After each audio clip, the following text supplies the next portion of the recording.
A nurse is hired to care for a millionaire in a vegetative state. She performed various tasks, including bathing him and changing his clothes. One day, the millionaire's wife would do something that would surprise everyone. Before you listen, don't forget to subscribe to the channel. A nurse is hired to care for a millionaire in a vegetative state. She performed various tasks, including bathing him and changing his clothes. One day, the millionaire's wife would do something that would surprise everyone. Before you listen, don't forget to subscribe to the channel. The sun had barely risen when Emily parked her compact car in front of the imposing mansion of the Albuquerque family. The young nurse took a deep breath, adjusted the badge on her spotless white uniform, and stepped out of the vehicle, carrying a small bag with her personal belongings. It was her first day working at the residence of the famous businessman Nathan Albuquerque, and she couldn't deny the butterflies in her stomach. The information she had received was scarce. The millionaire had suffered an accident months ago and had since been in a vegetative state, requiring intensive care 24 hours a day. Emily had been hired to join the team that would work in shifts, ensuring the patient received all the necessary attention. As she approached the main gate, Emily noticed the security cameras that seemed to follow her every move. Before she could even ring the doorbell, a metallic voice came through the intercom. "Please identify yourself." "Emily Silver, the new nurse," she replied, trying to sound confident. There was a moment of silence, followed by an electronic click. The gate began to open slowly, revealing a stone path that wound through a meticulously maintained garden. Emily followed the trail, observing the marble statues and ornate fountains that dotted the landscape. The grandeur of the place made her feel small and out of place. When she reached the main entrance, the door opened before she could knock. A tall, elegant woman with perfectly styled black hair and piercing eyes greeted her with a smile that didn't reach her eyes. "Welcome, Miss Silver. I'm Victoria Albuquerque, Nathan's wife," she said, her voice as cold as her gaze. "Please, come in. I'll show you your accommodations and my husband's room." Emily nodded, following Victoria through the luxurious interior of the mansion. The clicking of Mrs. Albuquerque's heels echoed through the marble hallways, creating an even more tense atmosphere. As they walked, Victoria spoke without looking back. "I hope you're aware of the importance of your work here, Miss Silver. Nathan's condition is delicate. We demand absolute discretion and total dedication." "Yes, ma'am," Emily replied, feeling the weight of responsibility on her shoulders. "I'll do my best to care for Mr. Albuquerque." Victoria stopped abruptly in front of a door, turning to face Emily with a piercing look. "It's not just about doing your best, it's about giving your all, understood? My husband's life depends on it." Before Emily could respond, the door opened, revealing a tall, athletic man wearing a white lab coat over casual clothes. His smile was charming, but there was something in his eyes that made Emily instantly uncomfortable. "Ah, this must be our new nurse," he exclaimed, extending his hand. "Dr. Andrew Menezes, personal assistant and resident physician to Mr. Albuquerque." "Albuquerque, it's a pleasure to meet you, Miss Silver. Emily Silver," she replied, shaking his hand briefly. Victoria interrupted the introduction with an impatient gesture. "Dr. Menezes, please show Miss Silver the procedures and Nathan's room. I have appointments to attend to." With that, she walked away, leaving Emily alone with Dr. Menezes. He smiled, again gesturing for Emily to enter the room. The environment was surprisingly cozy for an improvised hospital room. Large windows allowed natural light to flood in, illuminating the walls in soft tones and the state-of-the-art medical equipment. In the center, on an adjustable hospital bed, lay Nathan Albuquerque. Emily approached cautiously, observing the man who had once been one of the most powerful businessmen in the country. His body was still, his eyes closed, and a series of tubes and wires connected him to the machines around him. The sight was a stark reminder of the fragility of life, no matter how wealthy or influential someone might be. "As you can see, Mr. Albuquerque requires constant care," explained Dr. Menezes, his voice taking on a more professional tone. "His condition is stable but delicate. Any change, no matter how small, must be reported to me immediately." Emily nodded, absorbing every detail of the room and the patient.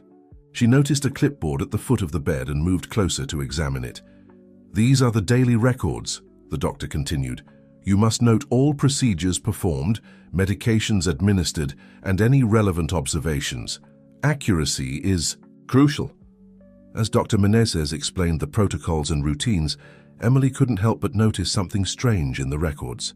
There were subtle inconsistencies in the dosages of certain medications, variations that didn't seem to follow a logical pattern. She frowned, but decided to keep her observations to herself for now. "Any questions, Miss Silva?" asked Dr. Menezes. Interrupting her thoughts, Emily hesitated for a moment before responding, "No, doctor, everything is clear." He smiled, but there was something in his gaze that made her uneasy. "Great. Then I'll let you familiarize yourself with the environment. Your shift officially starts in 1 hour. If you need anything, just call." As soon as the doctor left, Emily found herself alone with Nathan Albuquerque. She approached the bed, observing the serene face of the patient. Despite his condition, there was a dignity in his features that time and illness had not erased. "Hello, Mr. Albuquerque," she said softly, adjusting the sheet over his chest. "I'm Emily, your new nurse. I promise I'll take good care of you." As she spoke, Emily thought she saw a slight movement in the patient's eyelids. It was so subtle, so quick, that she almost believed she had imagined it. But years of nursing experience had sharpened her instincts, and something told her there was more to this situation than met the eye. The following hours passed in a whirlwind of activity. Emily familiarized herself with the equipment, studied the medical chart in detail, and performed routine procedures with meticulous precision. At every step, she couldn't help but feel that she was being watched, not just by the discreetly installed security cameras in the corners of the room, but by invisible eyes that seemed to follow her every move.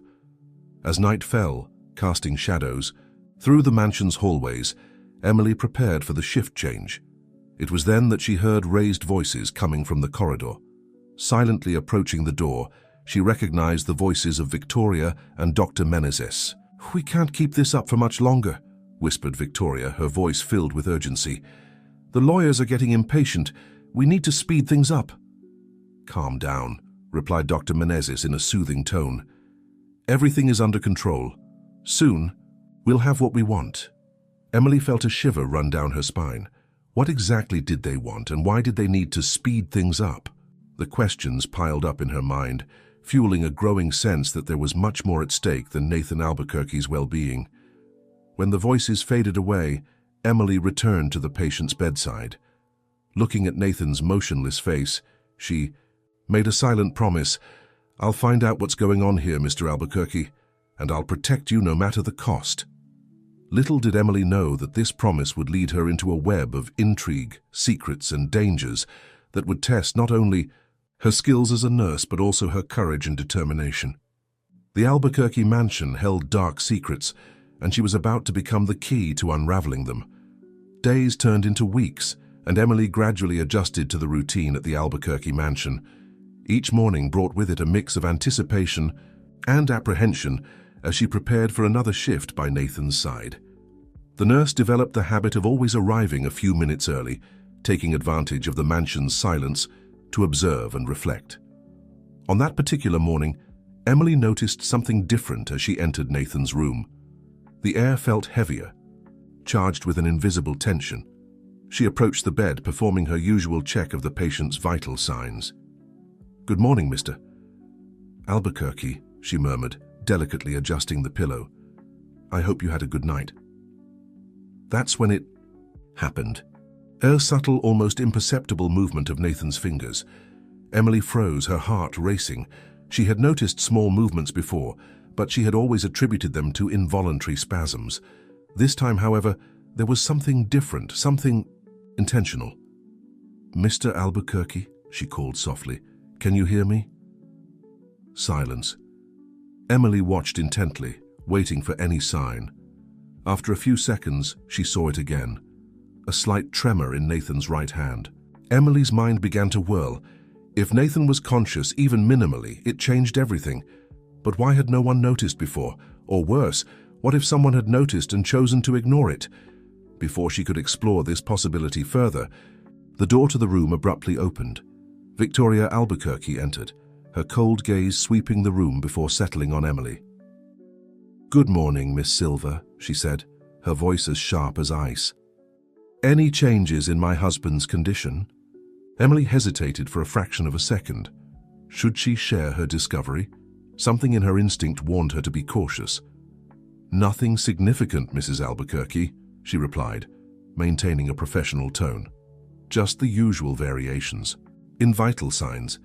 Victoria arched an eyebrow, her piercing gaze as if trying to read the nurse's mind. "I see. Well, carry on with your work. Dr. Meneses will come by later for a full evaluation." As soon as Victoria left, Emily let out a breath. She hadn't realized she was holding. She looked at Nathan, wondering if she had made the right decision by withholding her observation. She decided she needed to investigate further before sharing her suspicions with anyone. The following hours were an exercise in patience and observation. Emily remained hypervigilant, attentive to every slight movement from Nathan. Occasionally she noticed that subtle tremor in his fingers, always when she spoke directly to him or mentioned something about his condition. In the middle of the afternoon, Dr. Meneses arrived for his daily visit. Emily watched intently as he examined Nathan and reviewed the medical records. "Any observations, Miss Silver?" he asked, his tone casual but his eyes alert. Emily hesitated, again. "Nothing out of the ordinary, doctor, although—" She paused, deciding to take a risk. "Sometimes I get the impression that I see small movements in Mr. Albuquerque's fingers, probably just reflexes, right?" Dr. Meneses stood still for a moment, his smile faltering almost imperceptibly. "Yes, of course," he replied, quickly regaining his composure. "Involuntary movements are common in patients in this condition. Nothing to worry about." But Emily noticed something in his eyes, a flicker of concern, fear, that disappeared as quickly as it appeared. After the doctor left, Emily decided she needed to be more proactive. If Nathan was truly conscious, she needed to find a way to communicate with him without raising suspicions. In the days that followed, Emily developed a subtle system. While performing routine care, she began asking Nathan simple questions, asking him to move his fingers once for yes and twice for no. "Mr. Albuquerque, are you comfortable?" 1 movement. "Are you feeling any pain?" 2 movements. Do you fully understand me?" 1 movement. Stronger this time. Emily's heart raced. There was no longer any doubt. Nathan was conscious and trapped in his own body. The question now was, why didn't anyone else seem to know, or worse, why would someone want to keep it a secret? Determined to unravel the mystery, Emily began paying even closer attention to the details around her. She noticed the frequent whispered visits from Victoria and Dr. Meneses, always when they thought no one was around. She observed the subtle changes in Nathan's medications, changes that weren't officially recorded. One night, while everyone was asleep, Emily decided to take a risk. She approached Nathan's bed and whispered, "Mr. Albuquerque, I know you're in there. I'm here to help. I'll figure out what's going on and get you out of this situation. Trust me." To her surprise and emotion, a solitary tear rolled down Nathan's face. At that moment, Emily knew there was no turning back. She was determined to unravel the plot unfolding in the Albuquerque mansion, no matter the risks. But as she delved deeper into the investigation, she began to realize that the secrets buried in that house were darker and more dangerous than she could have imagined. The following weeks were a game of cat and mouse. Emily meticulously catalogued every inconsistency she found, from variations in medications to the suspicious conversations she occasionally overheard. She kept a coded journal, hidden in her room, detailing her discoveries and suspicions. One day, while performing routine, cleaning in Nathan's room, Emily accidentally knocked over a flower vase. As she bent down to clean up the mess, she noticed something strange, a small crack in the baseboard almost invisible to the naked eye.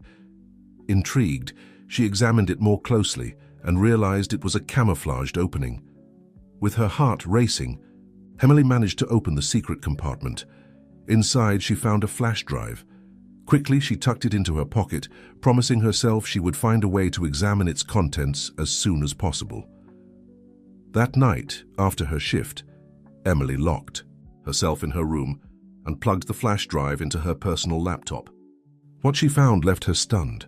Documents detailing suspicious financial transactions, encrypted emails between Victoria and unknown individuals, and most shocking of all, a video file. With trembling hands, Emily opened the video. In it, she saw Nathan Albuquerque, days before his supposed accident, arguing heatedly with Victoria and Dr. Menezes. Nathan accused them of defrauding the company and threatened to expose them.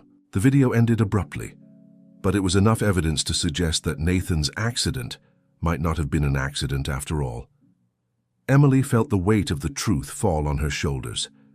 She now possessed information that could not only save Nathan, but also expose a criminal scheme of unimaginable proportions.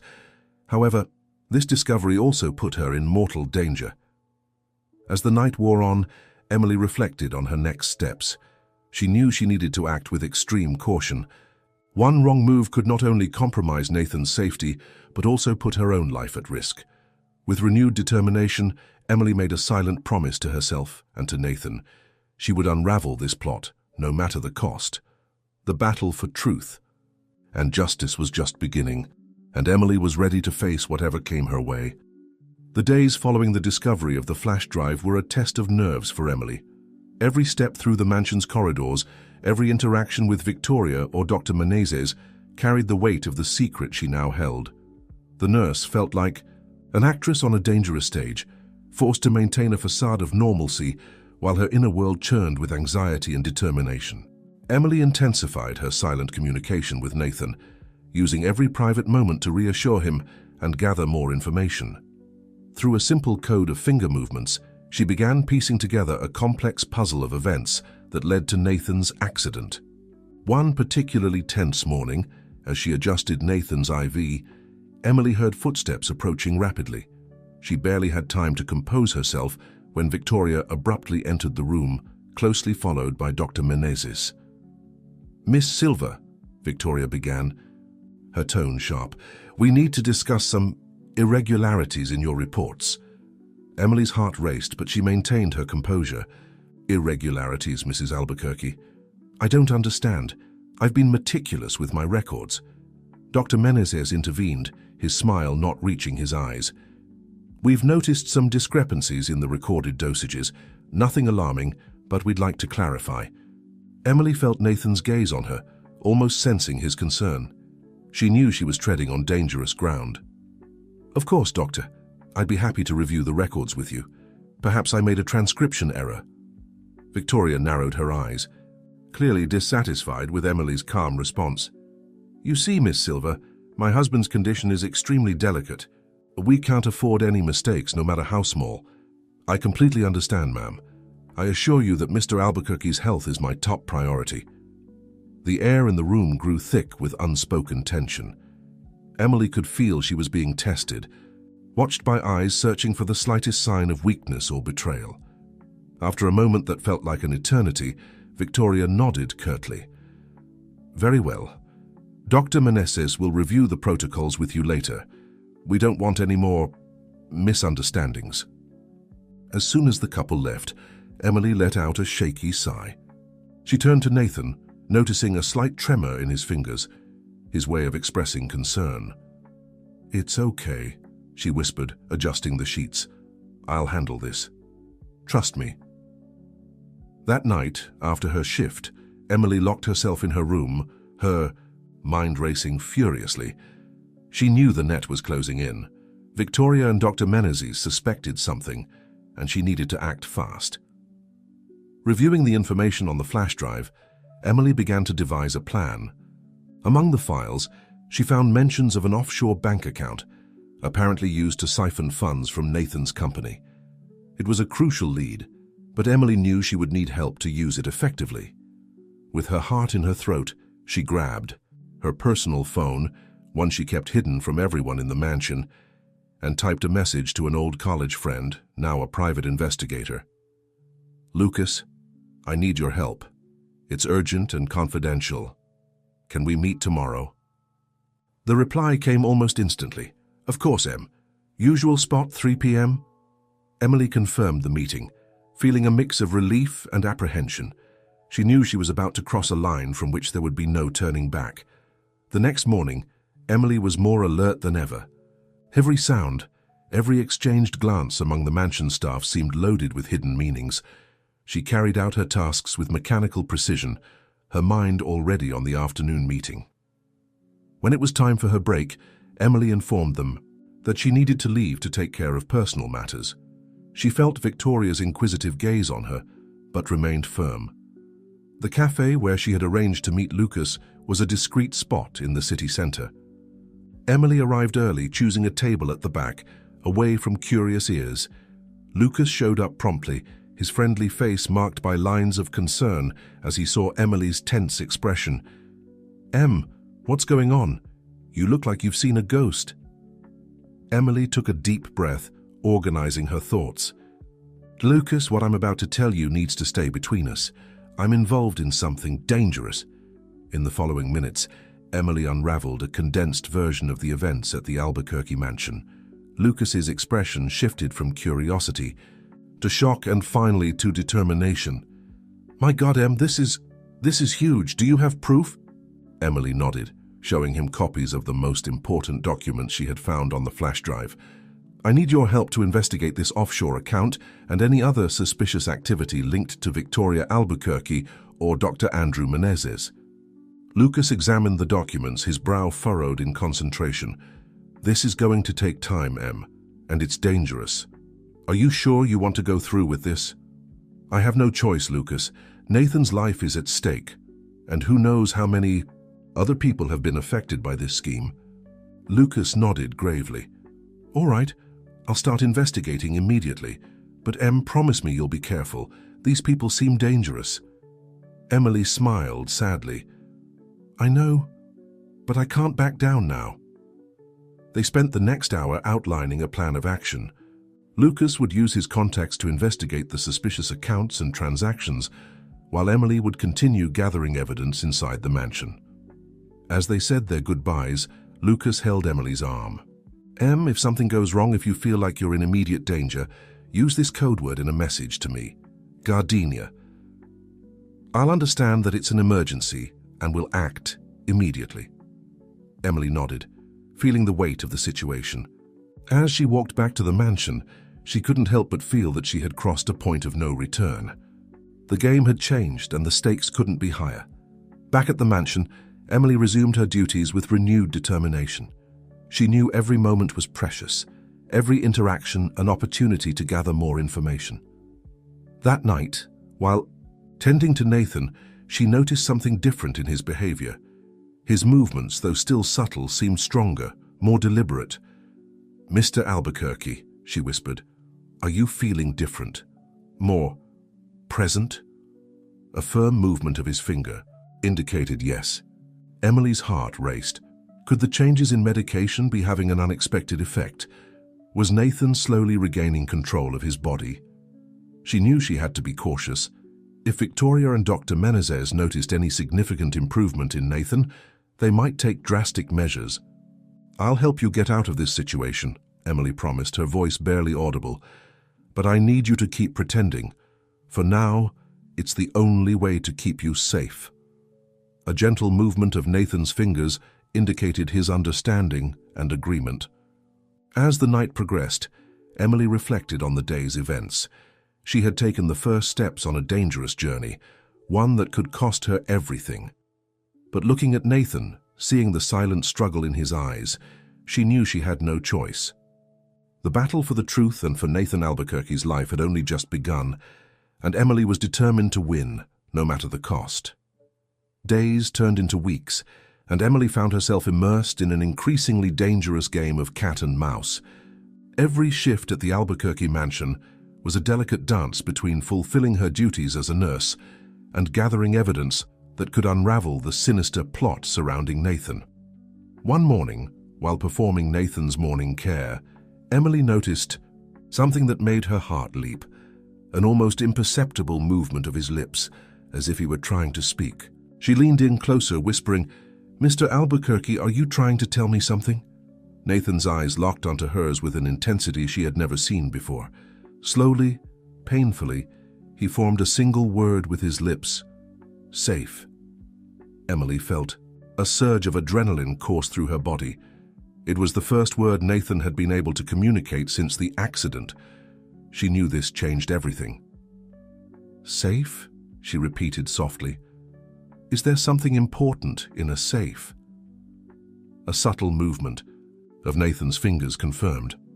Where is this safe? Emily asked, her brain working furiously to process this new information. Nathan moved his eyes toward the library adjacent to the room.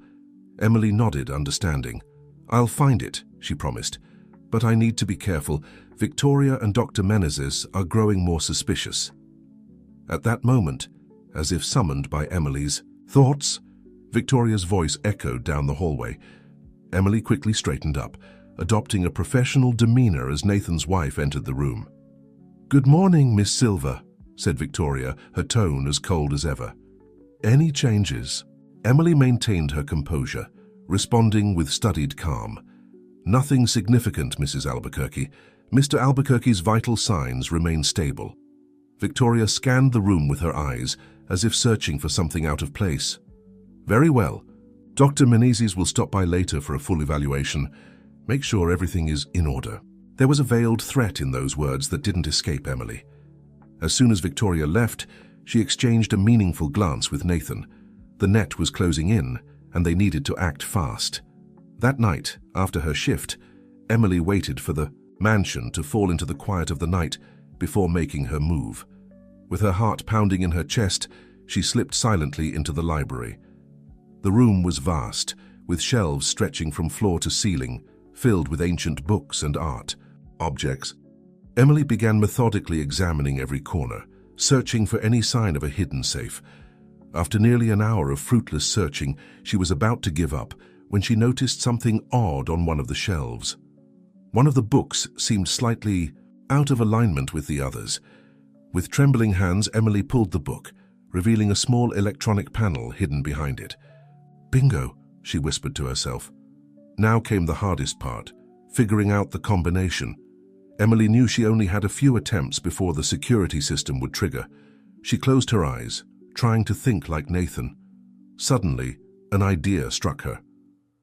The founding date of Nathan's company. She had seen it mentioned in several documents around the mansion. With her heart in her throat, Emily entered the numbers. To her astonishment and relief, there was a soft click, and a panel in the wall slid open, revealing an embedded safe. Inside, Emily found a series of documents, an external hard drive, and a leather-bound journal. Quickly, she began photographing everything with her phone, knowing she didn't have time to examine the contents right there. As she photographed the last pages of the journal, Emily heard a sound that froze her blood. Footsteps approaching. The library. In a panic, she quickly put everything back in the safe, closed it, and rearranged the books on the shelf. She barely had time to hide behind an armchair when the door opened. Through the reflection in a mirror on the opposite wall, Emily saw Dr. Menezes enter, glancing suspiciously around. Strange, she heard him murmur. I could have sworn I heard something. The seconds dragged on like hours as the doctor wandered through the library. Emily hardly dared to breathe, aware that the slightest movement could betray her. Finally, after what felt like an eternity, Dr. Menezes left, closing the door behind him. Emily waited a few more minutes before emerging from her hiding spot, her legs trembling with relief and adrenaline. She knew she had narrowly escaped. Silently returning to her room, Emily immediately sent the photos she had taken to Lucas, along with an urgent message. I found something big. Analyze it as quickly as possible. The situation is getting critical. Lying in her bed, unable to sleep, Emily reflected on the night's events. She knew she had crossed a dangerous line. If caught, the consequences would be disastrous, not only for her but also for Nathan. The next morning, Emily entered Nathan's room with a mix of exhaustion and renewed determination. As she approached the bed, she immediately noticed something was different. Nathan's eyes were more alert, focused on her with an intensity that surprised her. Good morning, Mr. Albuquerque, she said softly. I found the safe. Nathan's eyes widened slightly, and Emily saw his fingers move more noticeably than ever before. Be careful, Nathan managed to articulate, his voice no more than a whisper. Emily felt a wave of emotion wash over her. It was the first time she had heard Nathan's voice since she started working there. It confirmed her suspicions. He was slowly regaining control of his body. "Don't worry," she assured him, adjusting Nathan's pillow. "I'm being very careful. Soon we'll get you out of this situation." At that moment, as if to remind them of the constant danger, Victoria's voice echoed down the hallway, approaching rapidly. Emily quickly assumed a professional demeanor, but not before exchanging a meaningful glance with Nathan. The battle was far from over, but for the first time since she had begun this dangerous journey, Emily felt a genuine spark of hope. With the evidence from the safe and Nathan's gradual recovery, she knew they were one step closer to uncovering the truth and achieving justice. However, as Victoria entered the room, her cold gaze sweeping the area, Emily also knew that the days ahead would be the most dangerous yet. The final game was about to begin, and she would need all her courage and wit to emerge victorious. The days following the discovery of the safe were a tense mix of anticipation and fear for Emily. Every moment in the Albuquerque mansion seemed charged with imminent danger, as if the walls themselves held secrets ready to be revealed at any moment. Emily kept in constant contact with Lucas, exchanging coded messages about the progress of the investigation. The information found in the safe had opened a real Pandora's box. Documents detailing money laundering schemes, compromising emails, and, most shockingly, evidence that Nathan's accident had been meticulously planned. One particularly tense afternoon, while caring for Nathan, Emily noticed an unusual commotion in the mansion's hallways. Raised voices echoed from afar, and she could have sworn she heard Nathan's name mentioned more than once. "Something is happening," she whispered to Nathan, adjusting her pillow. "I need to find out what it is." Nathan's eyes, now more expressive than ever, conveyed a mix of concern and determination. He moved his lips slowly, forming a word. "Careful."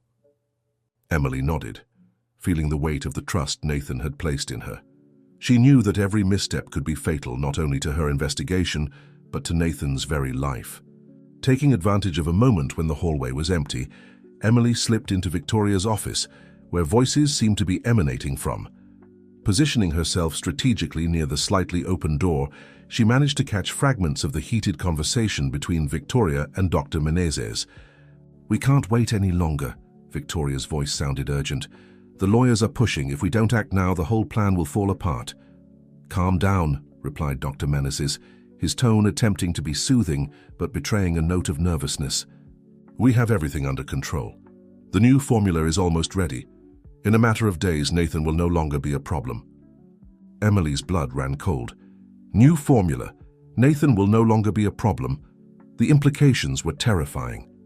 "What about that nurse?" Victoria's voice cut through the air like a blade. "Silva. She's been asking too many questions lately." There was a tense pause before Dr. Menezes responded. "Leave her to me. If she becomes a problem, well, accidents happen, don't they?" Emily felt her heart race. She knew her position was more precarious than ever. Silently, she stepped away from the door, her mind working furiously to process what she had heard and plan her next steps. Back in Nathan's room, Emily found the patient more agitated than usual. His eyes scanned her face, searching for answers. "They're planning something," Emily whispered, leaning over to check Nathan's vitals, using the movement to mask her conversation. "They mentioned a new formula. We need to act fast." Nathan moved his fingers, forming a pattern Emily had learned to recognize as when. "Tonight," she replied, her determination growing. "I'll contact Lucas and ask for reinforcements. We can't wait any longer." That night, after her shift, Emily locked herself in her room and sent an urgent message to Lucas. "Gardenia. Repeat. Gardenia. We need to act now." The response came almost instantly. "Understood. Team on the way. Stay safe." With her heart pounding in her chest, Emily began gathering all the evidence she had collected over the past few weeks. She knew the next few hours would be crucial. Shortly after midnight, when the mansion was plunged into a deathly silence, Emily heard a soft noise coming from her window. It was Lucas, accompanied by two men she recognized as plainclothes police officers. "We don't have much time," Lucas whispered as he quietly entered the room. "The police are on their way with a warrant, but we need to make sure all the evidence is secure." Emily nodded, handing Lucas the flash drive containing all the information she had gathered. "We need to get to Nathan," she said, her voice filled with urgency. "I fear they might try something drastic when they realize they're cornered." The group moved silently through the mansion's hallways, the tension palpable in the air. As they approached Nathan's room, they heard raised voices coming from inside. "Hurry up, finish it now!" Victoria's voice sounded hysterical. Emily felt her blood run cold. Without a second thought, she burst through the door, closely followed by Lucas and the officers. The scene that unfolded before them was chaotic. Dr. Menezes was leaning over Nathan, a syringe in hand, while Victoria watched with a mix of anxiety and determination in her eyes. "Step away from him," Emily shouted, her voice carrying an authority she didn't know she possessed. What followed was a flurry of shouts, sudden movements, and the sound of handcuffs clicking shut. Within minutes, Victoria and Dr. Menezes were in custody, while paramedics rushed in to assess Nathan's condition. Emily ran to the side of the bed, her eyes meeting Nathan's. To her surprise and relief, she saw a glimmer of clarity and determination that hadn't been there before. "It's okay now," she whispered, gently holding his hand. "It's over." Nathan moved his lips, forming words that, though silent, Emily understood perfectly. "Thank you for believing in me." In the hours that followed, the Albuquerque mansion turned into a scene of police investigation. Evidence was collected, statements were taken, and the truth behind Nathan's accident began to come to light. Emily watched it all with a mix of exhaustion and relief. She knew the journey was far from over. There would be trials, testimonies, and a long road to recovery ahead for Nathan. But in that moment, seeing justice finally being served, she felt that all the danger and stress of the past few weeks had been worth it. As the sun rose, casting its first rays over the mansion, Emily found herself reflecting on how dramatically her life had changed in such a short time. What had started as a routine nursing job had turned into a battle for truth and justice. Looking at Nathan, who was now receiving proper medical care and showing clear signs of recovery, Emily knew this was just the beginning of a new chapter in their lives, a chapter of healing, rebuilding, and perhaps something more that neither of them dared to name yet. The weeks following the dramatic night of Victoria and Dr. Menezes' arrest were a whirlwind of activity for Emily and Nathan. The Albuquerque mansion, once a setting of intrigue and dark secrets, now buzzed with the constant presence of police, lawyers, and journalists eager for details about the scandal that had shaken the business world. Emily, now recognized as the heroine who had unraveled the entire scheme, found herself at the center of a media storm. Her face graced the covers of magazines and newspapers, and interview requests poured in daily. Yet she remained focused on what truly mattered: Nathan's recovery. With the suspension of the drugs that had kept him in a vegetative state, Nathan made surprising progress every day. His speech, once limited to whispered words, became clearer and more fluent. His control over his movements improved steadily, and soon he was able to sit up in bed without assistance. One afternoon, while helping Nathan with his physical therapy exercises, Emily noticed a different sparkle in his eyes. "You know, Emily," Nathan began, his voice still hoarse from disuse but filled with emotion, "I never had the chance to properly thank you for what you did." Emily felt her cheeks flush. "I just did what was right, Mr. Albuquerque." Nathan smiled, taking her hand in his. "Please, call me Nathan. And you did much more than just what was right. You risked everything for me, for someone you barely knew." There was a moment of charged silence between them. Emily felt her heart race, aware that something fundamental had shifted in her relationship with Nathan. I couldn't have done otherwise," she finally replied, her voice soft. "From the very first day I felt there was something special about you, something worth fighting for." Nathan's smile widened, lighting up his face in a way Emily had never seen before. "You brought light to my darkness, Emily. And now that I can see clearly again, I realize you are even more extraordinary than I imagined." Weeks turned into months, and life at the Albuquerque mansion took on a new normal. The investigations continued, revealing the extent of the conspiracy orchestrated by Victoria and her accomplices. Nathan, with the help of Emily and a team of trusted lawyers, began the arduous process of regaining control of his business and repairing the damage caused by the fraudulent scheme. Emily, in turn, found herself at a professional crossroads. Job offers came from all directions: renowned hospitals, pharmaceutical companies, even proposals to write a book about her experience. Yet, she hesitated to make any decision that would take her away from Nathan. One evening, as they shared a quiet dinner on the mansion's terrace, Nathan broached the subject that had been hanging between them. "Emily, I've heard about the offers you've been receiving," he began, his tone careful. "You must be eager to resume your career now that all of this is over." Emily felt a lump form in her throat. "Actually, I'm not sure what I want to do now." Nathan watched her for a moment, his eyes filled with an emotion she couldn't quite decipher.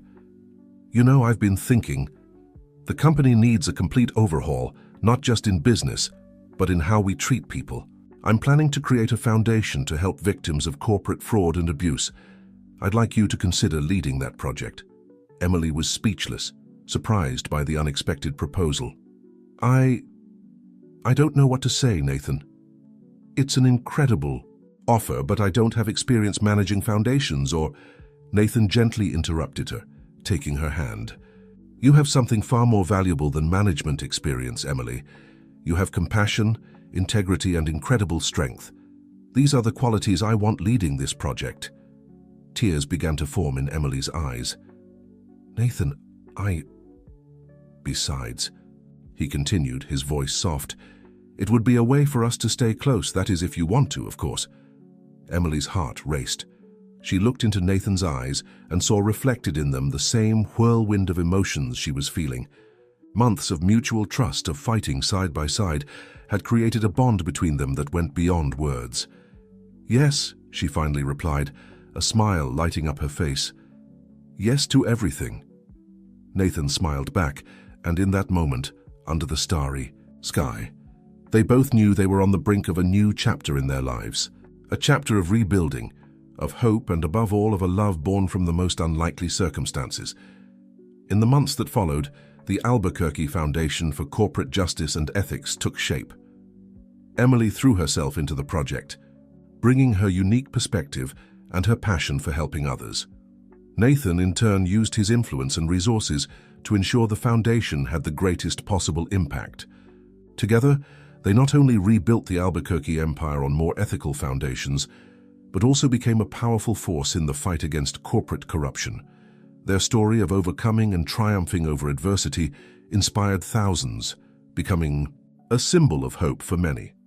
Time passed, and with it came significant changes not only for Emily and Nathan, but for the entire business landscape of the country. The Albuquerque Foundation for Corporate Justice and Ethics, under Emily's dynamic leadership, had become a beacon of hope for victims of fraud and a feared watchdog for corrupt corporations. On a sunny spring morning, 2 years after the events that changed their lives, Emily found herself in her office at the foundation, reviewing the latest cases they had taken on. The phone rang, interrupting her concentration. "Emily, it's Nathan. Can you come to the mansion? I have something important to discuss." Nathan's voice sounded excited, but with a hint of nervousness that intrigued Emily. "Of course, I'll be there in half an hour." Arriving at the Albuquerque mansion, now a place of happy memories instead of the nightmares of the past, Emily was greeted by a visibly anxious Nathan. "Emily, I'm so glad you're here," he said, taking her hand and guiding her to the garden. "There's something I've been thinking about for a while now." Emily felt her heart race. Over the past 2 years, her relationship with Nathan had blossomed in ways she never thought possible. They were partners, not only in business and the foundation, but in life. Nathan led her to a gazebo decorated with fresh flowers, where a table was set for 2 with chilled champagne waiting. "Nathan, what is all this?" Emily asked, a smile forming on her lips. He took a deep breath, holding both of her hands in his. "Emily, These past few years have been the most extraordinary of my life. You not only saved me in the literal sense, but brought a purpose and joy I never knew were possible." Emily felt tears forming in her eyes, anticipating what was coming. Nathan continued, his voice choked with emotion. "I spent so much time trapped in darkness, unable to move or speak, but even in those darkest moments, your presence was like a light guiding my way back to life. And now, I can't imagine a single day without you by my side." Slowly he knelt down, pulling a small velvet box from his pocket. "Emily Silver, would you do me the honor of becoming my wife?" Tears now streamed freely down Emily's face. "Yes, Nathan, 1,000 times yes," she exclaimed, pulling him into a tight embrace. The ring, a delicate solitaire diamond, slid perfectly onto her finger, symbolizing not just their love, but the extraordinary journey that had brought them there. The weeks that followed were a whirlwind of wedding preparations and media attention. The union of Nathan Albuquerque, the businessman who had risen from the ashes of a scandal, with Emily Silver, the brave nurse who had unraveled the conspiracy, was the talk of the town. However, true to their nature, the couple opted for an intimate ceremony held in the gardens of the Albuquerque mansion. Only close friends and family were invited, including Lucas, who had become a dear friend of the couple. On the wedding day, as Emily walked down the makeshift aisle between the garden roses, she reflected on the incredible journey that had brought her there. From a simple nurse to a respected figure in the world of business and philanthropy, her life had transformed in ways she could never have imagined. Nathan, waiting for her at the altar, had tears in his eyes as he saw her approach. To him, Emily was not just his bride, but his guardian angel, his savior, and his partner in every sense. The vows they exchanged were deeply personal, recalling the moments of challenge they had faced together and the promises of a bright future they would build side by side. "Emily," Nathan began, his voice heavy with emotion, "when I was lost in the darkness, your voice was my anchor. Your courage gave me the strength to fight. I promise to spend the rest of my life repaying the love and dedication you have shown, me being not just your husband, but your partner in every way." Emily, with tears in her eyes, responded, "Nathan, you taught me the true meaning of resilience and hope. Together, we faced the impossible and emerged victorious. I promise to stand by your side through all the challenges to come, celebrating our victories and overcoming obstacles, always with love and mutual trust." The reception that followed was a celebration not just of Emily and Nathan's love, but also of the triumph of truth and justice. Friends and colleagues from the foundation raised their glasses to toast not only the couple, but also the positive impact their union had brought to so many lives. As the night wore on, Emily and Nathan found a moment of tranquility, stepping away briefly from the guests to admire the sunset in the mansion gardens. "Who would have thought," Emily reflected, leaning against Nathan's chest, "that the first day I entered this mansion as your nurse would lead us to this moment?" Nathan smiled, gently kissing the top of her head. "Maybe it was fate, my love. Or maybe it's proof that when two souls are destined to meet, not even the most unlikely circumstances can keep them apart." The years following Emily and Nathan's marriage were marked by a series of triumphs and challenges that tested and strengthened their bond even further. The Albuquerque Foundation for Justice and Corporate Ethics grew exponentially, becoming a respected and feared force in the business world.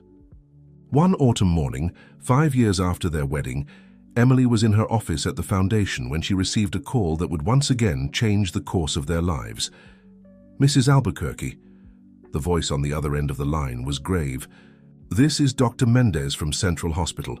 Your husband has been in a car accident. He's stable, but..." Emily's world seemed to freeze. Memories of the past, of the time when Nathan was in a vegetative state, flooded her mind. With her heart racing, she rushed to the hospital. Upon arriving there, she was met with a scene that, though concerning, was far from the nightmare she had feared. Nathan was conscious with a few cuts and bruises, but visibly relieved to see Emily. "My love," he said, reaching out his hand to her. "I'm sorry for scaring you. I'm okay, just a little banged up." Emily held his hand, tears of relief streaming down her face. "Oh, Nathan, when I got the call I thought..." "I know," he gently interrupted. But I'm here, we're here together. In the days that followed, as Nathan recovered in the hospital, Emily deeply reflected on their lives and the path they had taken. The accident, though frightening, had served as a powerful reminder of life's fragility and the importance of cherishing every moment. A week after the accident, with Nathan back at the mansion to continue his recovery at home, the couple had a conversation that would once again change the course of their lives. "Emily," Nathan began, sitting on the porch as they watched the sunset. "This accident has made me think a lot about our life, our work, our future." Emily nodded, holding his hand. "I've been thinking a lot too, my love." Nathan continued, "We've accomplished so much with the foundation, helped so many people, but I feel there's more we can do, something more personal."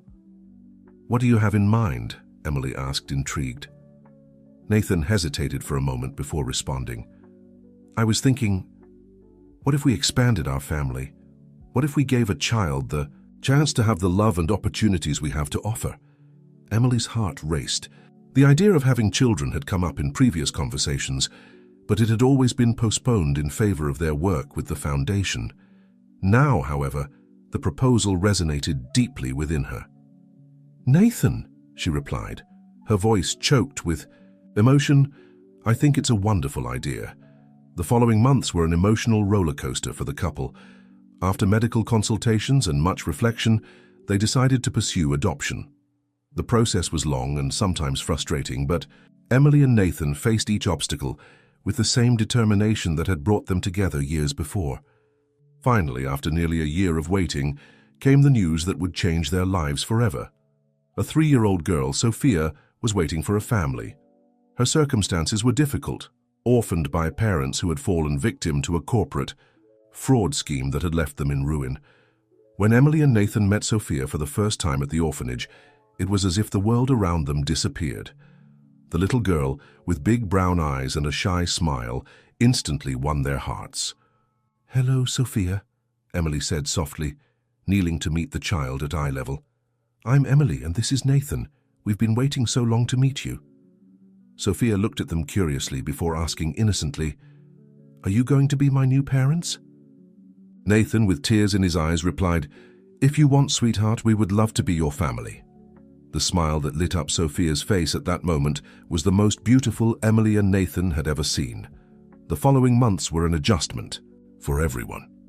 The Albuquerque mansion, once a symbol of intrigue and later of new beginnings, now filled with the sound of children's laughter. Sophia brought a new light to their lives, reminding them daily of the transformative power of love and second chances. Emily and Nathan balanced their work at the foundation with their responsibilities as parents, creating an environment of love, security, and strong values for Sophia. They made it a point to teach their daughter about the importance of honesty, compassion, and standing up for what is right. One day, while playing in the garden, Sophia asked a question that deeply touched the hearts of her adoptive parents. "Mom, Dad, why did you choose to adopt me?"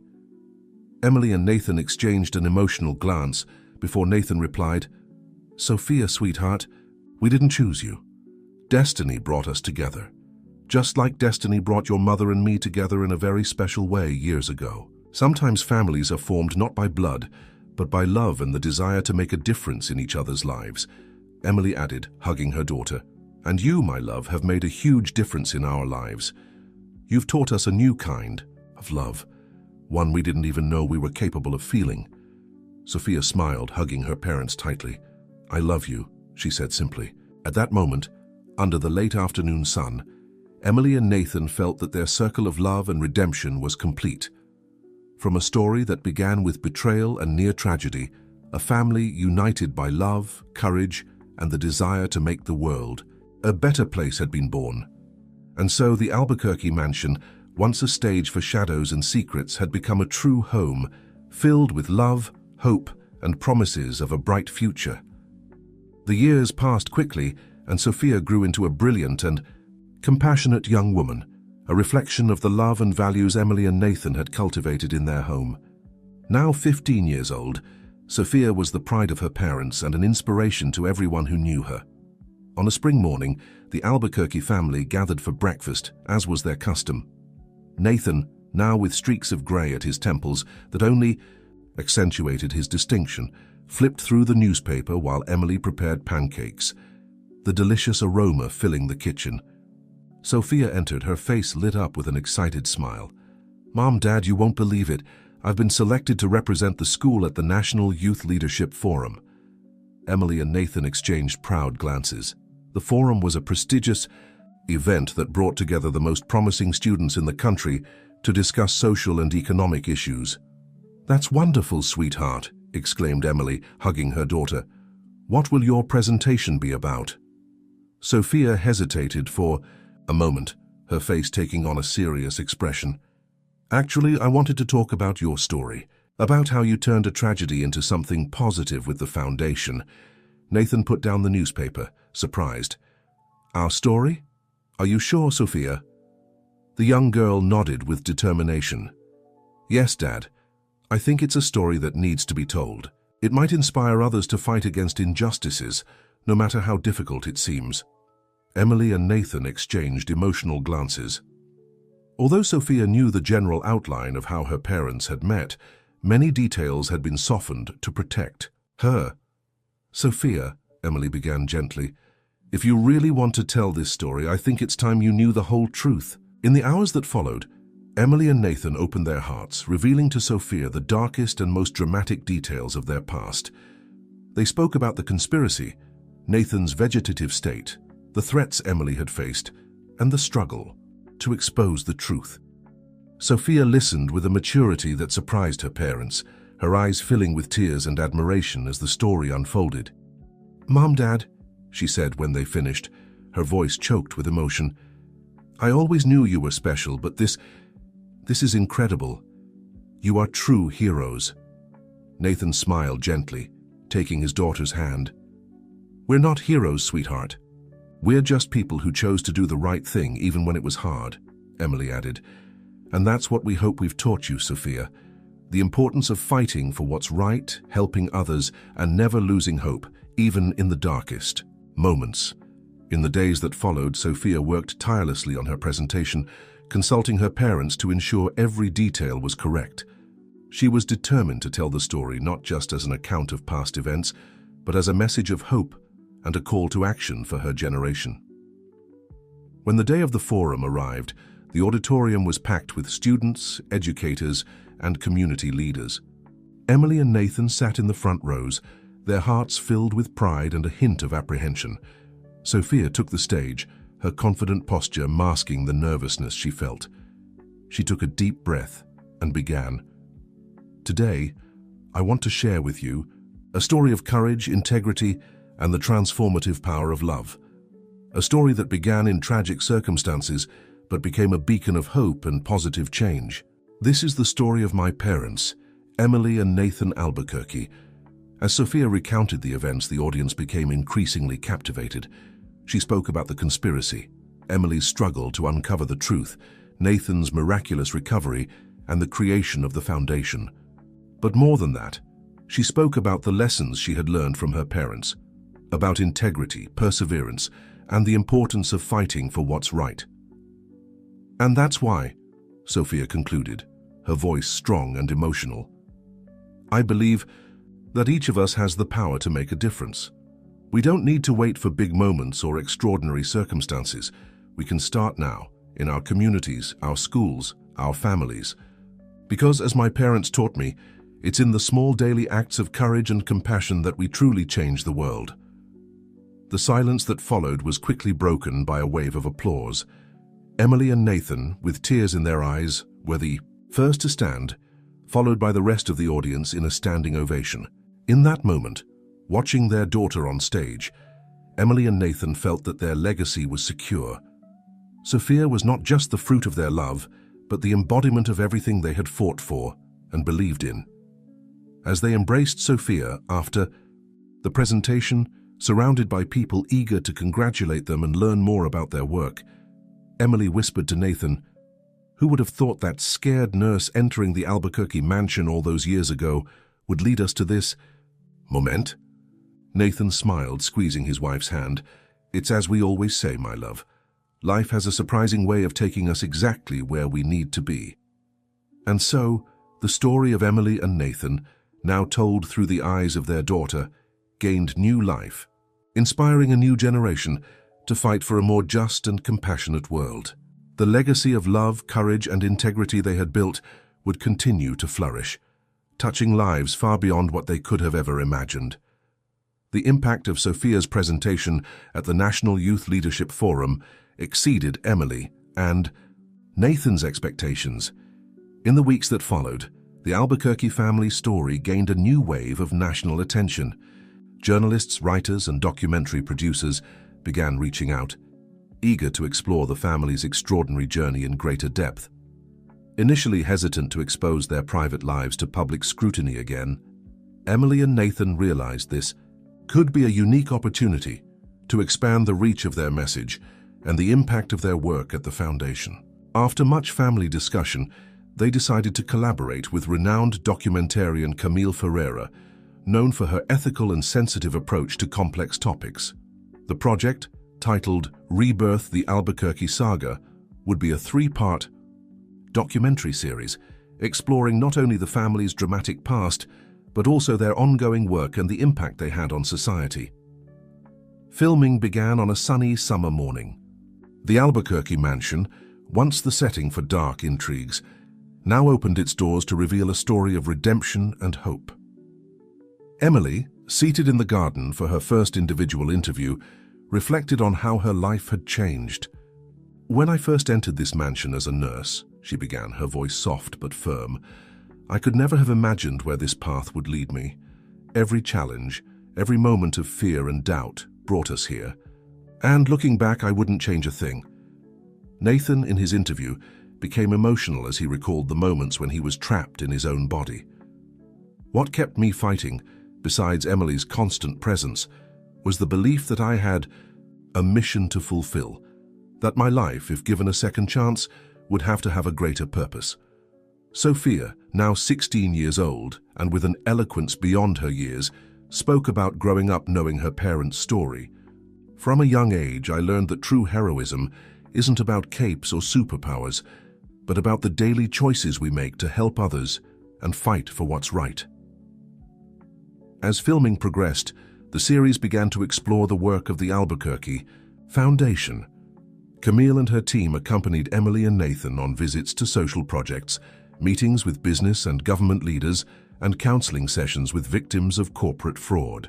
One of the most powerful moments occurred during a visit to a rehabilitation center for former executives involved in fraudulent schemes. Nathan, speaking to a group of men and women seeking a second chance, shared his own journey of redemption. "We all make mistakes," he said, his voice filled with emotion. "But what defines our character isn't the mistakes we make, but how we choose to rise again and repair the damage we've caused." The series also took time to explore the personal challenges the family had faced over the years. Emily spoke openly about moments of doubt and fear, especially in the early years after the scandal. "There were nights when I would wake up in a panic, fearing that everything would be taken from us again," she confessed. "But then I would look at Nathan, at Sophia, and I knew we had built something stronger than any external threat." Nathan, in turn, discussed the challenges of rebuilding his life and reputation. "It wasn't easy. There were people who would never believe in my innocence, no matter how much we proved it. I learned to accept that we can't control others' opinions, only our own actions." As the documentary neared its conclusion, it focused on the legacy the Albuquerques were building. The camera followed Sophia in her volunteer work, showing how the new generation was carrying forward their parents' values. In the final episode, the family gathered for a joint reflection on their journey. "Looking back," Emily began, holding Nathan and Sophia's hands, "I see that our story is about much more than overcoming adversity. It's about the transformative power of love, truth, and persistence." Nathan nodded, adding, "Every chapter of our lives, even the darkest ones, brought us here. And here is exactly where we're meant to be." Sophia, with tears in her eyes, concluded, What I've learned from my parents is that the true happy ending isn't a destination, but an ongoing journey. A journey of growth, love, and making a difference in the world. When the cameras finally turned off, the Albuquerque family shared an emotional embrace. They knew their story, now shared with the world, would continue to inspire and touch lives far beyond their immediate circle. In the months following the series' release, the Albuquerque Foundation saw a significant increase in donations and volunteers.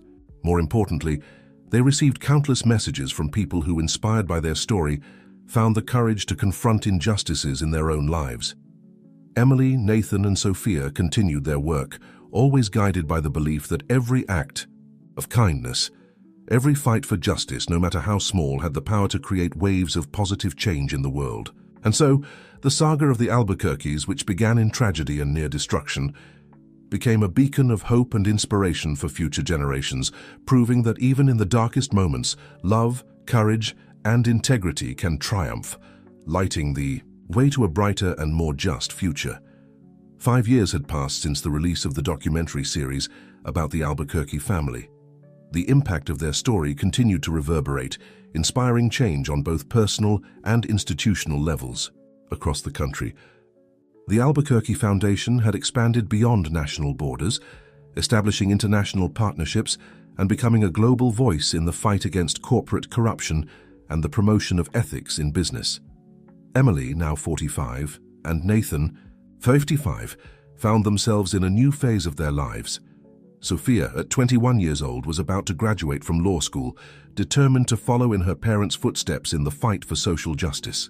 On a sunny autumn afternoon, the family gathered on the mansion's porch for a conversation that would once again change the course of their lives. "Mom, Dad," Sophia began, her face serious but determined, "I have something important to share." "With you?" Emily and Nathan exchanged curious glances, encouraging their daughter to continue. I've decided to run for a political office in the upcoming municipal elections," Sophia announced, her voice trembling slightly with emotion. The silence that followed was broken by the gentle sound of the wind in the garden trees. Emily was the first to speak. "Sophia, dear, this is unexpected, are you sure? Political life can be ruthless, especially for someone so young." Nathan, on the other hand, seemed thoughtful. "It's a brave decision, daughter, but do you understand the risks and challenges this might bring?" Sophia nodded, her eyes shining with determination. "I know, Dad, but I've learned from you that sometimes we need to step forward, even when it's scary. I believe I can make a difference, bring a fresh perspective to local politics." Emily and Nathan exchanged glances, a mix of pride and concern on their faces. They knew better than anyone the dangers and pitfalls of public life, but they also recognized the strength and integrity they had instilled in their daughter. "If this is what you truly want, Sophia," Nathan finally said, "you'll have our full support, but promise us you'll keep your integrity, no matter what happens." Sophia smiled, tears of gratitude in her eyes. "I promise, Dad. You've taught me well." In the months that followed, the Albuquerque mansion became the unofficial headquarters of Sophia's campaign. The young candidate surprised everyone with her eloquence, her passion for social issues, and her fresh approach to old problems. However, the campaign was not without its challenges. Opponents tried to use the family's dramatic past against Sophia, suggesting she was merely a product of the Albuquerque empire. But Sophia, with the strength and grace she had inherited from her parents, faced each accusation head-on, turning her family history into a symbol of resilience and positive change. Emily and Nathan, though worried, felt immense pride as they watched their daughter skillfully navigate the turbulent world of politics. They offered advice when asked, but for the most part, they let Sophia chart her own path. As election day approached, the tension in the Albuquerque mansion was palpable. On the night before the vote, the family gathered for an intimate dinner. "No matter the outcome tomorrow," Emily said, raising her glass in a toast, "we are incredibly proud of you, Sophia. You've already won just by having the courage to try." Nathan added, his voice choked with emotion, "You represent the best of us, daughter. The best of what we've fought to build all these years. Sophia, moved, hugged her parents. "Everything I am, everything I've achieved, I owe to you. I promise to honor our legacy, no matter what happens." Election day dawned clear and crisp. The Albuquerque family showed up together to vote, a scene captured by eager photographers and reporters. The hours that followed were an emotional roller coaster as the results began to come in. Finally, late at night, the official announcement came. Sophia Albuquerque had been elected, becoming the youngest councilwoman in the city's history. The celebration at the campaign headquarters was pure joy. Sophia, radiant yet composed, delivered her victory speech, promising to work tirelessly for the good of all citizens. Later, back at the mansion, away from the public eye, the family shared an intimate moment of celebration and reflection. "It's incredible to think how far we've come," Emily reflected, looking at Nathan and Sophia. "From a nurse and a patient in a vegetative state to this." Nathan smiled, embracing his wife and daughter. "It's proof that life has greater plans for us than we can imagine. We just need the courage to move forward even in the darkest moments." Sophia, exhausted but happy, added, "And now it's my turn to continue our story, to turn everything I've learned from you into concrete action for our community." The years following Sophia's election were marked by significant changes not only for the Albuquerque family, but for the entire community. The young councilwoman quickly stood out for her innovative approach and tireless commitment to social justice. Sophia, now 25, had become a respected figure in local politics, known for her unwavering integrity and her ability to build bridges between traditionally opposing groups. Her work in the city council focused primarily on government transparency policies, ethical education programs for youth, and sustainable community development initiatives. Emily and Nathan, though officially stepping back from the daily management of the Albuquerque Foundation, remained active behind the scenes, offering guidance and support when needed. They had become mentors to a new generation of ethical leaders, sharing their experiences in lectures and workshops around the world. On a spring morning, 4 years after Sophia's election, the family gathered for a special breakfast. The air was filled with anticipation, as Sophia had mentioned she had an important announcement to make. "Mom, Dad," Sophia began, her face a mix of nervousness and determination. "After much reflection and consultation with my advisors, I've decided to run for mayor in the upcoming elections." Emily and Nathan exchanged looks of surprise and pride. They had suspected Sophia had greater political ambitions, but the speed at which she was moving still amazed them. "Sophia," Nathan said, his voice filled with emotion, "are you sure? Being mayor is a huge responsibility, especially for someone so young." Sophia nodded, her eyes shining with the same determination her parents recognized from their own youth. "I know, Dad, but I feel it's the natural next step. There's so much we can do to improve our city, and I believe I have the vision and energy to lead that change." Emily smiled, taking her daughter's hand. "We're incredibly proud of you, sweetheart. But you know the campaign will be tough. Your opponents won't hesitate to use our history against you." "I know, Mom," Sophia replied confidently, "but our history is our strength, not our weakness. It's living proof that change is possible, that integrity can triumph over corruption." In the months that followed, the Albuquerque mansion once again became the center of intense political activity. Sophia's campaign for mayor attracted national attention, with many seeing her as a symbol of a new era in American politics. However, as Emily had predicted, the campaign also brought significant challenges. Opponents tried to revive old controversies about the family's past, questioning whether Sophia had enough experience to lead an entire city. It was during a televised debate that Sophia faced her toughest moment. One of her opponents, a seasoned politician, launched a particularly vicious attack. "Miss Albuquerque," he began, his tone condescending, "do you really believe that at 25 years old, with only 4 years of experience as a councilwoman, you're prepared to lead our city? Or are you just riding on the fame and fortune of your parents?" The auditorium fell into a tense silence. Emily and Nathan, watching from home, held their breath, anxious to see how their daughter would respond. Sophia paused for a moment, took a deep breath, and then replied with a calmness and maturity that surprised everyone. "Sir, I respect your experience and your years of public service. But let me be clear, I am not here because of my parents' fame and fortune. I am here because, as they taught me, when we see the chance to make a difference, we have a moral obligation to act."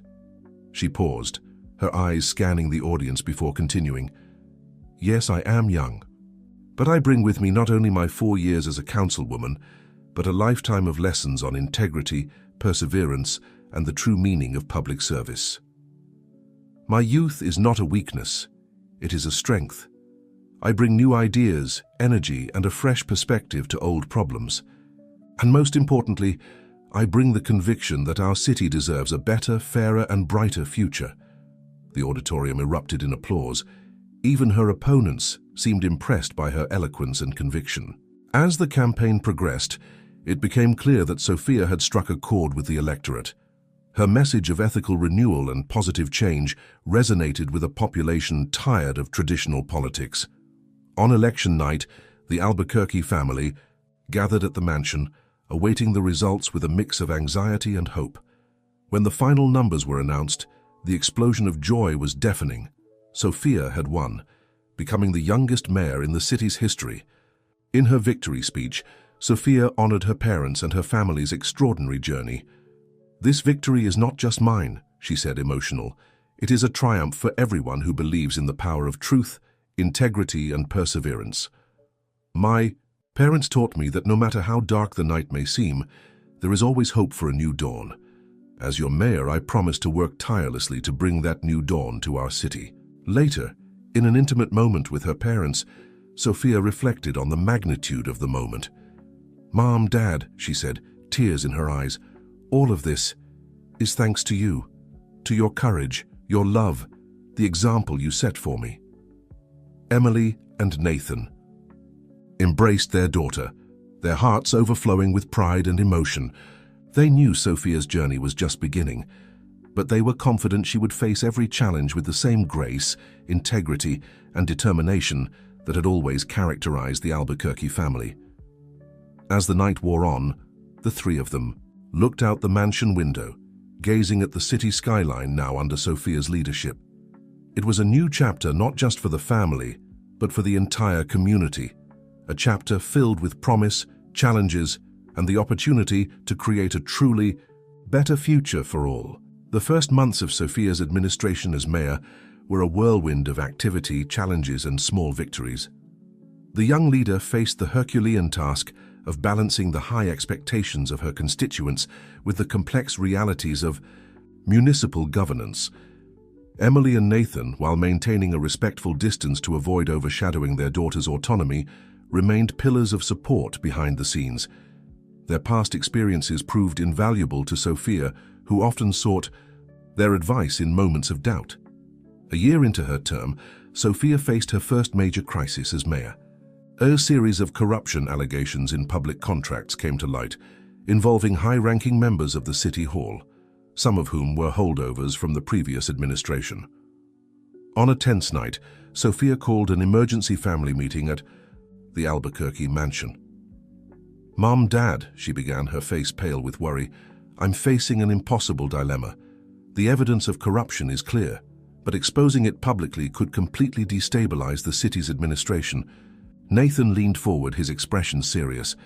"Sophia, always remember, the truth, no matter how painful, is always the right path." Emily nodded, adding, "Sweetheart, you were elected on a promise of transparency and integrity. This is the moment to honor that promise, no matter the political cost." Sophia took a deep breath, absorbing her parents' words. "You're right. I cannot compromise my values, no matter how difficult the path ahead may be." The next morning, Sophia called a press conference. Facing a room full of journalists, she made an announcement that shocked the city. "Citizens, I come to you today not only as your mayor, but as someone committed to truth and integrity. We have uncovered evidence of corruption within our administration, and I am here to assure you that every aspect of this situation will be investigated and those responsible will be brought to justice, no matter who they are." The weeks that followed were tumultuous. The city was in an uproar over the revelations, and Sophia faced fierce attacks from political opponents who accused her of inexperience and destabilizing the administration. However, as the investigations progressed and the extent of the corruption became clear, public opinion began to shift. Sophia's courage and transparency were recognized and praised by citizens and political analysts alike. Amid the crisis, an unexpected event brought a new perspective to the Albuquerque family. During a visit to a community center in an underserved neighborhood, Sophia met Lucas, a 17-year-old who was leading an environmental education project. Impressed by Lucas's passion and eloquence, Sophia invited him to participate in a mentorship program at the City Hall. What began as a gesture of support for a promising young man soon turned into something deeper. Lucas, an orphan raised by his grandmother, brought a new energy and perspective to the Albuquerque family. His story of overcoming adversity and his commitment to social change resonated deeply with the family. One evening, after a dinner at the mansion where Lucas had been invited, Emily and Nathan had an intimate conversation with Sophia. "Sweetheart," Emily began, a gentle smile on her face, "we've noticed how close you and Lucas have become. He's an extraordinary young man." Sophia blushed slightly. "He's amazing, isn't he? His dedication, his vision for the city, it's inspiring." Nathan, with a twinkle in his eye, added, "You know, he reminds me a lot of your mother when I first met her. The same determination, the same passion for making a difference." Sophia looked at her parents, a mix of emotions on her face. I think I'm falling in love with him, but I'm scared. What if this complicates things? What if people don't understand?" Emily took her daughter's hand. "Love, Sophia, is the most powerful force there is. It was love that saved us, that built our family. Don't be afraid of it." In the months that followed, the relationship between Sophia and Lucas blossomed, bringing a new dynamic to the Albuquerque family. Lucas, with his unique perspective and commitment to social justice, fit perfectly into the family's legacy.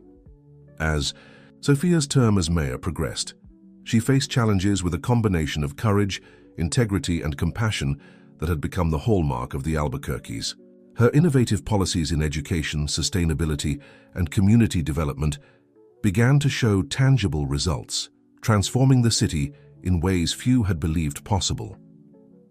On a sunny afternoon, 2 years into her term, Sophia gathered her family, Emily, Nathan, and now Lucas, for a picnic in the mansion's garden. "You know," she said, looking affectionately at the people she loved most, "sometimes I'm still amazed by the path our lives have taken, from a nearly devastating tragedy to this.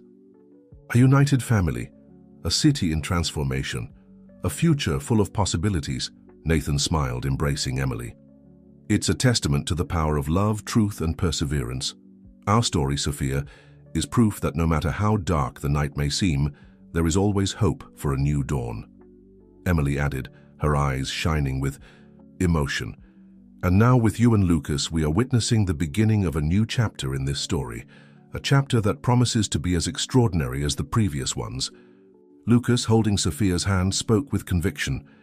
"And it is a story that we will continue to write together, not just for ourselves, but for the entire community." As the sun set on the horizon, casting a golden glow over the Albuquerque mansion, the family looked to the future with renewed hope and determination. They knew there would be more challenges ahead, more battles to be fought for justice and ethics. But together, united by love, integrity, and an unwavering commitment to the common good, they were ready to face any obstacle. The saga of the Albuquerques, a story of redemption, love, and triumph over adversity, continued to inspire and transform lives, proving that even from the darkest circumstances, a legacy of light and hope could emerge. The years passed, and the city flourished. Under the leadership of Sophia Albuquerque, her tenure as mayor was marked by a series of progressive reforms and innovative initiatives that transformed the quality of life for its citizens. Government transparency, investment in education and social programs, and a focus on environmental sustainability became a model for other cities across the country. Meanwhile, the relationship between Sophia and Lucas matured and grew stronger. They married in an intimate ceremony in the gardens of the Albuquerque mansion, with Emily and Nathan beaming with pride as they watched their daughter begin a new chapter in her life. Now, 5 years into her term as mayor, Sophia faced a new crossroads in her political career. The state governor had announced that he would not seek re-election, and many looked to Sophia as the natural candidate to take on the role. On an autumn evening, the Albuquerque family, now including Lucas, gathered in the mansion's library for a crucial conversation. "I've received the official invitation from the party to run for governor," Sophia announced, her voice a mix of excitement and apprehension.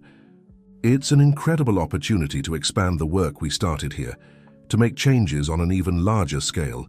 Lucas, sitting beside her, squeezed her hand in support. "You would be an amazing governor, my love. But it's a huge decision." Emily and Nathan exchanged glances, recognizing the weight of the moment. Nathan was the first to speak. "Sophia, when you decided to enter politics, we knew this day would come. You've built something extraordinary here in the city, but perhaps it's time to take your vision to a bigger stage." Emily added, her voice soft but firm. "Darling, you have repeatedly proven your ability to lead with integrity and compassion. If you feel this is the next step, know that you have our full support."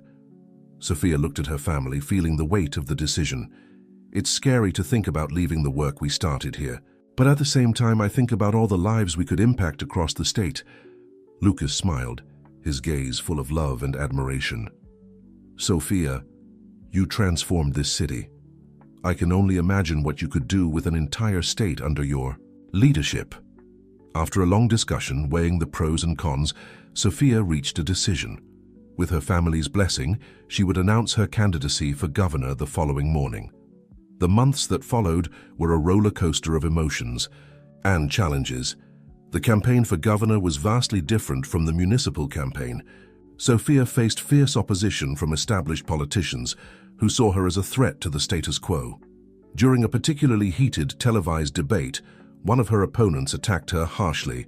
"Miss Albuquerque, you may have had some success in a single city, but governing an entire state is a completely different matter.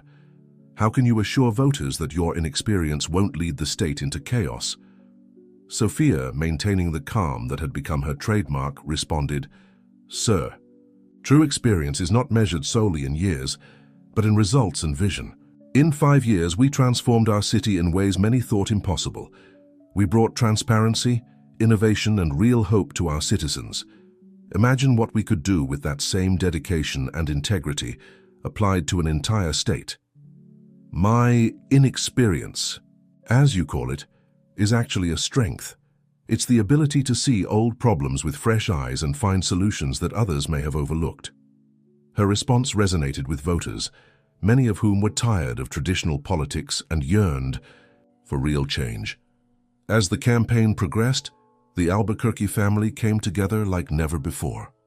Emily and Nathan, despite their advanced age, actively participated, sharing their experiences and offering moral support.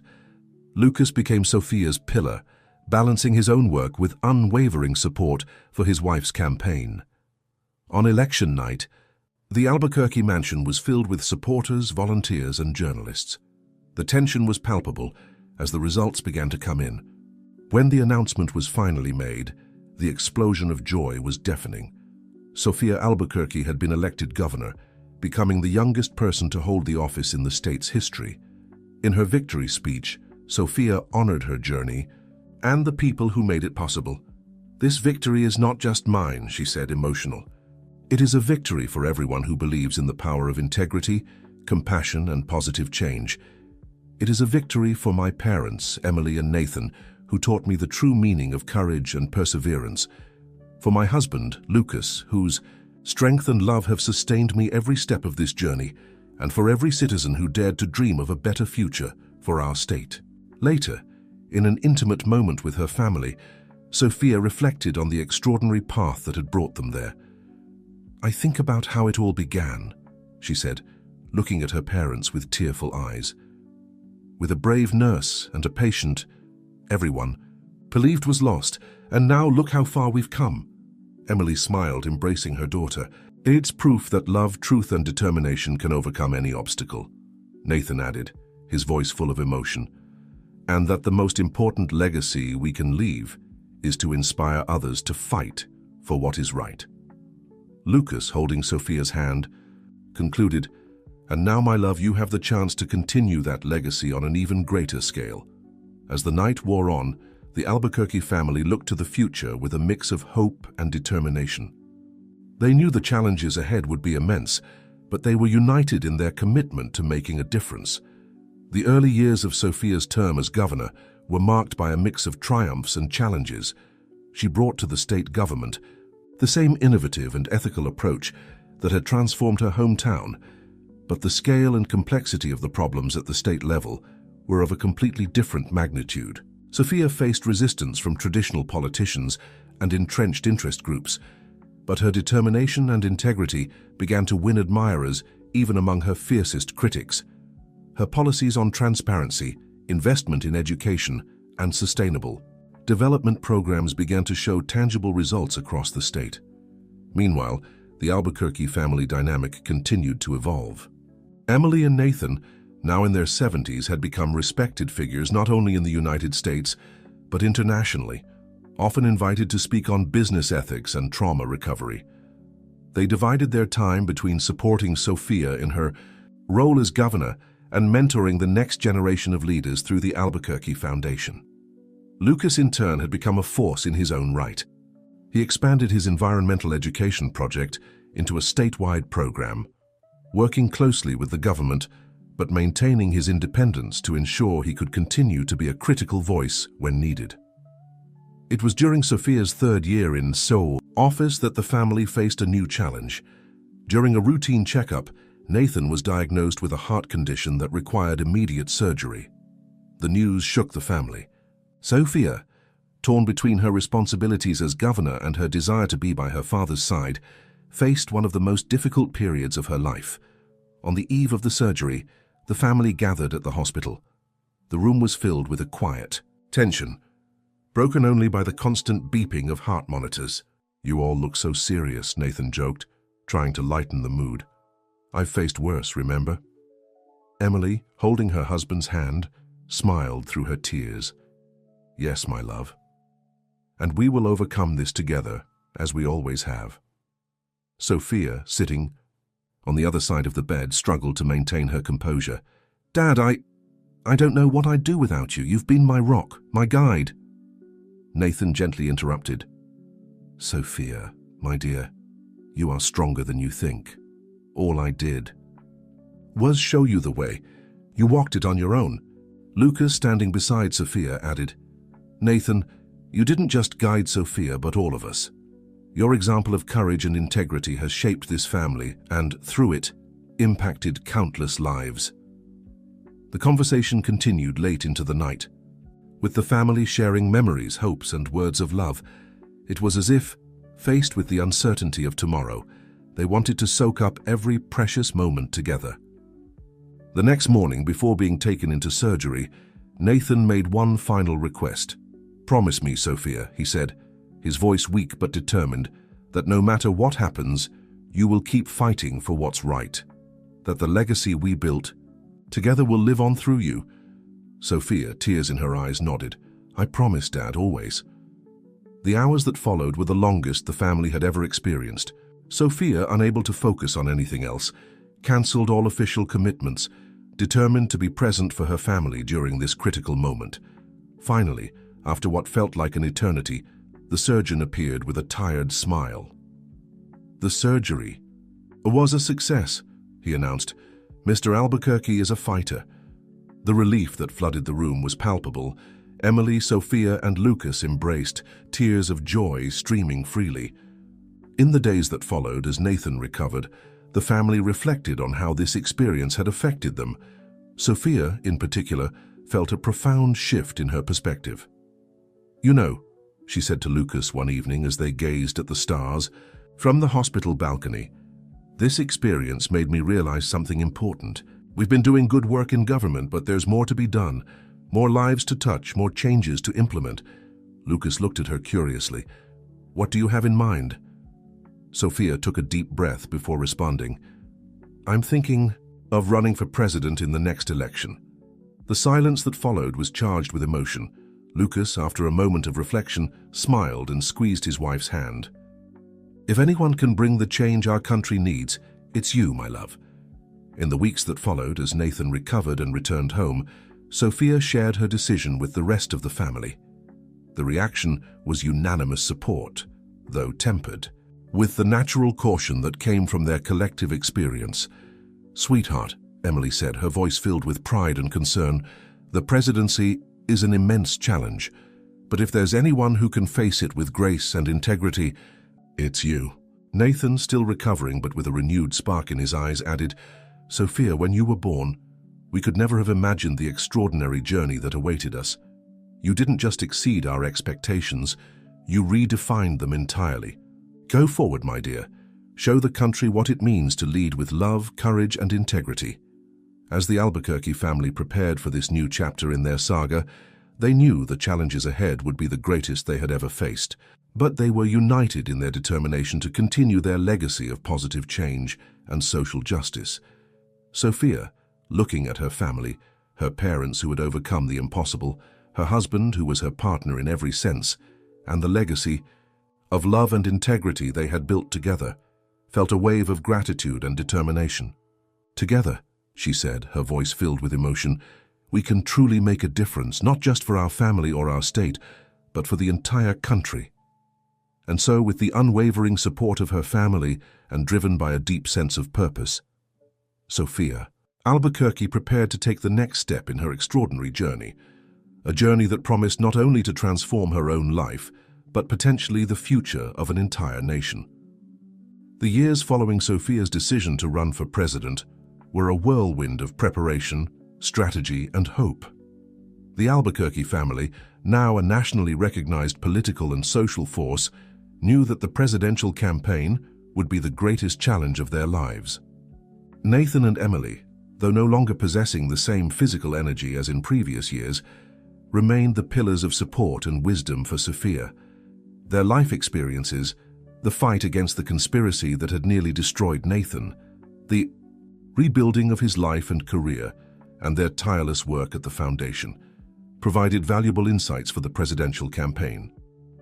Lucas, with his expertise in sustainable development and education, became a crucial strategist on Sophia's campaign team. Together, they developed a plan that went far beyond traditional political promises, focusing on real social transformation. The first major test came during the official launch of her candidacy. The event, held at a large convention center, was packed with journalists, supporters, and critics, eager to see what the young leader had to say.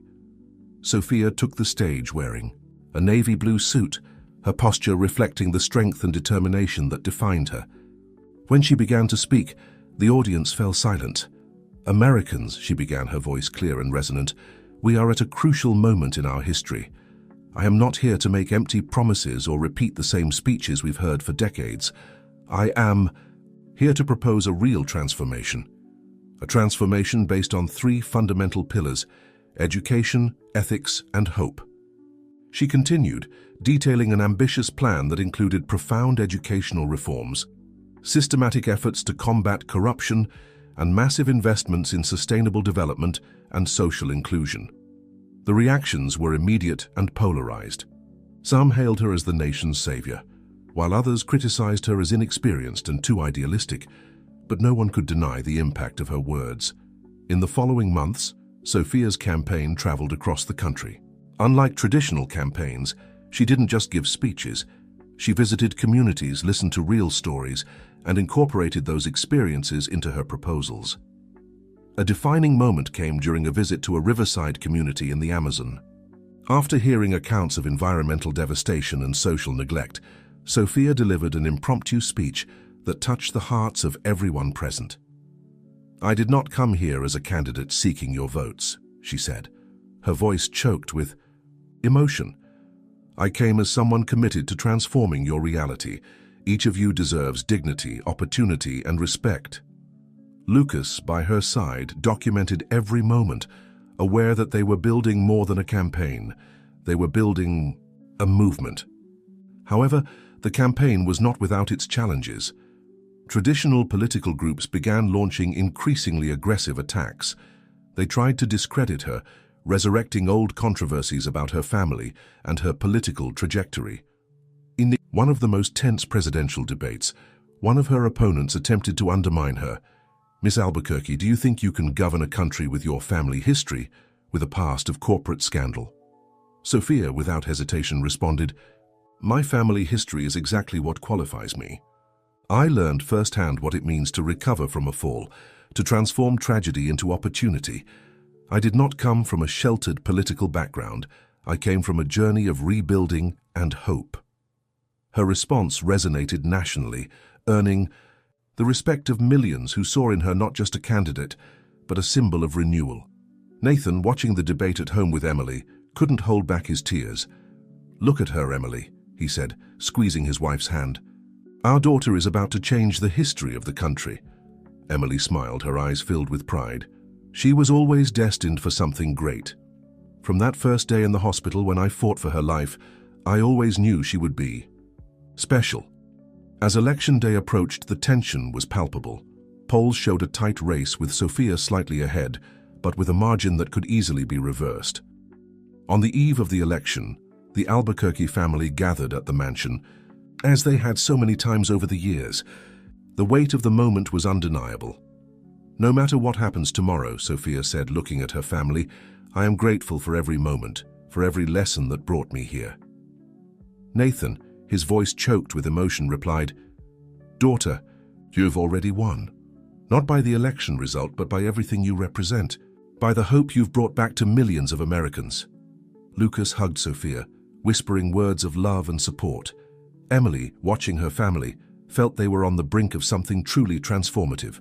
No matter the election outcome, they had proven that love, integrity, and determination can truly change the world. Night fell over the Albuquerque mansion, heavy with anticipation. Tomorrow would bring a decision that could change the fate of an entire nation. Election night was a moment of national tension. The polls closed, and the results began to come in, with the country literally standing still to follow every update. At Sophia's campaign headquarters, the atmosphere was a mix of restrained hope and nervousness. Lucas held his wife's hand, while Emily and Nathan watched from home, equally tense. The early counts showed an extremely close race. Sophia and her main opponent were technically tied, with a difference of less than half a percentage point. Hours passed. The tension was palpable across the country. Families gathered in front of televisions, crowded bars, public squares, all waiting for the final result. Close to midnight, the numbers began to settle. Sophia slowly started to gain a small lead. Minutes felt like hours. Finally, around 1 in the morning, the confirmation came. Sophia Albuquerque had been elected President of the United States. The scene at the campaign headquarters was pure emotion, tears, hugs, shouts of joy. Sophia, initially stunned, was overcome by a wave of responsibility and hope. When she took the stage for her victory speech, silence fell instantly. The entire country was listening. "Americans," she began, her voice choked with emotion, "today is not about my personal victory. It's about the victory of hope, of integrity, of the possibility of a different future for our nation." Her speech was a call for unity, for rebuilding, for hope. She spoke about the challenges ahead, but also about the strength of the American people, about the ability to overcome adversity. At the Albuquerque mansion, Emily and Nathan watched, moved. Nathan, with tears in his eyes, held his wife's hand. "Look at her, Emily," he said. "Our daughter is going to lead the country." Emily smiled, squeezing her husband's hand. She was always destined for something great. In the days following the election, the country experienced a mix of anticipation and hope. Sophia immediately began assembling her government team, prioritizing young talents, technical experts, and individuals committed to ethics and transparency. Lucas was invited to lead a new ministry dedicated to sustainability and social development, a position that would allow him to continue his transformative work on a national scale. Sophia's inauguration was a historic event. Thousands of people gathered in Washington, D.C., representing all regions and social classes of the country. Her inaugural speech was a milestone, promising a new era for the United States. "I did not come to divide," she declared. "I came to unite. I did not come to maintain privileges. I came to create opportunities. I did not come to preserve the status quo. I came to transform it." In the first months of her administration, Sophia implemented a series of bold reforms, combating corruption, massive investments in education, social inclusion programs, and an ambitious sustainable development plan marked the beginning of her presidency. Challenges were not lacking. Traditional political groups resisted the changes. The media sometimes supported her, sometimes criticized her, but Sophia remained steadfast, always guided by the values she had learned from her family. During a family meeting at the presidential mansion, Nathan offered a final piece of advice. "Sophia, always remember, power is not in holding a position. Power is in using that position to make a difference in people's lives." Sophia smiled, embracing her father. "I learned that from you and Mom. Every decision I make, I think about how we can transform the reality of millions of Americans."